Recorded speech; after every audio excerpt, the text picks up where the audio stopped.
Hello, welcome back to my channel বই কথা। তো আজকে আমরা কথা বলবো সৌমিকদের লেখা কালীগুণিন সিরিজের চতুর্থ বই কালীগুণিনের মরণ পাঞ্জা নিয়ে। বইটি বিহা পাবলিকেশন থেকে প্রকাশিত হয়েছে। এর মুদ্রিত মূল্য 199 টাকা এবং এর পৃষ্ঠা সংখ্যা 190। বইটিতে মোট 4টি গল্প আছে। কালীগুণিন বনাম বিদ্যুৎ জিহ্বা রহস্য। বহু শত বছর ধরে মাটির তলায় লুকিয়ে রাখা এক অলৌকিক রহস্য হঠাৎ বেরিয়ে পড়ে জনসমক্ষে। ঘুম ভাঙে এক কাঁচা খেকো অবদেবতার। ভারতবর্ষকে ঘিরে ধরে এক ভয়ঙ্কর শয়তানের দল। দশানন রাবণের ভগ্নিপতি রাক্ষস বিদ্যুৎ জিহ্বার তৈরি এক অসামান্য বিদ্যা কিভাবে ছড়িয়ে পড়ল এই রহস্যের সঙ্গে? কালীপদ কি পারবে নিজের ধুরন্ধর বুদ্ধি দিয়ে সবকটি যোগসূত্র জোড়া লাগিয়ে দেশকে সর্বনাশের থাবা থেকে বাঁচাতে?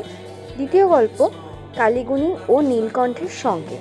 উড়িষ্যার সীমান্ত থেকে ক্রমশ বাংলার পূব দিকে তীব্র গতিতে ধেয়ে আসছে আধা মানুষের মতো এক হিংস্র জানোয়ার। কি তার উদ্দেশ্য? পর্দা উন্মোচিত হলো পুরাণের সবচেয়ে রহস্যময় এক মহা রহস্যের, যা সকলের চোখের সামনে লুকিয়েছিল এক রূপকথার আড়ালে। তবে সেই রহস্যের নাগাল পেতে মোকাবিলা করতে হবে এক হিংস্র রক্ষীর সঙ্গে। কালীগুণিন কি পারবে এই অতি আশ্চর্য রহস্য উদ্ধার করতে? তৃতীয় গল্প কালীগুণিনের দ্বিতীয় গল্প। এক চিকিৎসক তার পরিবারকে নিয়ে উঠলেন এক হাসপাতাল বাড়িতে। তারা টের পেলেন এই বাড়িতে ভয়ঙ্কর কারোর আনাগোনা, এক অতি নির্মম অভিশাপ। কালীপদ কি পারবে অতীতে এই অভিশাপের সন্ধান করে তার বিহিত করে পরিবারটিকে রক্ষা করতে? শেষ গল্প ভর। একজন গুণিনের জীবনে অসংখ্য চমকপ্রদ ঘটনার সঙ্গে থেকে যায় কিছু সাধারণ ঘটনা, কিন্তু গুরুত্ব দিয়ে তা কোনো অংশেই লঘু নয়।